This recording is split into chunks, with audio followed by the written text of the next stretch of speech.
श्री कृष्णा करुणा सिंधु दीनबंधु जगतपति गोपेश गोपीकांत राधा कांतान तप्त कांचन गौरांगी राधे वृंदावशी विश्वानुसुते प्रणामी हरि प्रिय। हरे कृष्णा कृष्णा कृष्णा हरे। लव कुश की कहानी। लव कुश किस प्रकार नाम पड़ा। राम जी द्वारा त्यक्त सीता को लक्ष्मण जी मूर्छित अवस्था में वाल्मीकि आश्रम के से कुछ दूरी पर निर्जन स्थान में छोड़कर चले गए। और जब उनकी इस अवस्था को देखा तो दो हंस उन्होंने उनके मुख पर पानी का छिड़काव किया, जिससे उनकी मूर्छा टूटी और राम राम करके करुणा भरे स्वर में वो विलाप करने लगी। कुछ दूरी पर वाल्मीकि मुनि अपने शिष्यों के साथ वन में विचरण कर रहे थे। जो करुणा भरी आवाज़ सुनाई पड़ी तो उन्होंने अपने शिष्यों को आदेश दिया कि जल्द जाकर देखो ये किस किस विपत्ति में पड़े, किस एक स्त्री की आवाज़ आ रही है। शिष्य दौड़े दौड़े गए और फिर उन्होंने लौटकर मुनि को बताया एक स्त्री है जो विशुद्ध अवस्था में है और वो राम राम कर लट रही। मुनि भी शीघ्रता से वहाँ पहुँचे और उन्होंने पूछा कि देवी तुम कौन हो, तुम मुझे अपना परिचय बताओ, मैं तुम्हारे सामने जो हूँ वाल्मीकि मुनि हूँ। तो उन्होंने मुनि को देखकर प्रणाम किया और सीता जी ने कहा कि मैं बिना किसी दोष के त्यागी गई हूँ, मैं रघुनाथ जी की सेविका हूँ। और इतना कहने से ही वाल्मीकि मुनि ने उन्हें पहचान लिया और बोल रहे वैदेही तुम जनक जी की पुत्री हो और जनक जी का मैं गुरु हूँ।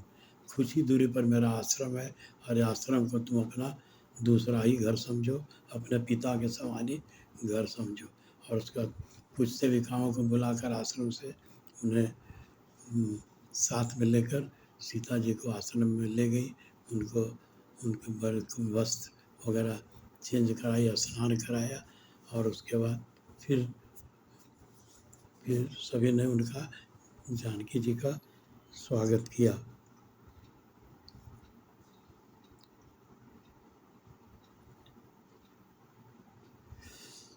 तो फिर इसके बाद अपने कुछ शिष्यों को उन्होंने कहा कि सब तो फिर से उन्होंने जानकी जी का स्वागत किया और उसके बाद अपने शिष्यों को कहा कि ये जानकी के लिए एक सुंदर पर्णकुटी का निर्माण करो।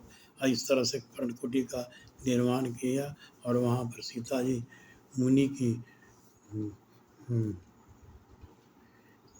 तो पर्णकुटी बनाया गया और वहाँ मुनि की ढोल बजाते हुए राम राम का जाप करती थी और फलाहार पे ही जीवित रहती।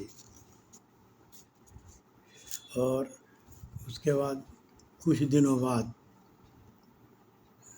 माता सीता ने दो पुत्रों को जन्म दिया और यह समाचार सुनकर मुनि जी बहुत प्रसन्न हुए और उन्होंने उनका नामकरण करने का सोचा।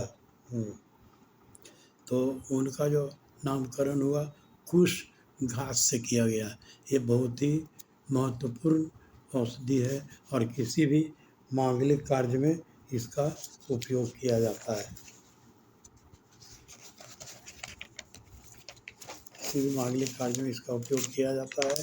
तो विष्णु ने पृथ्वी पर जो 12 अवतारों में से अपने शरीर का जल छिड़का तो कहा जाता है पद्म पुराण के अनुसार पाताल खंड में यह उद्धृत है कि उसी से ये कृष्ण घास और कुश घास का उत्पन्न हुआ।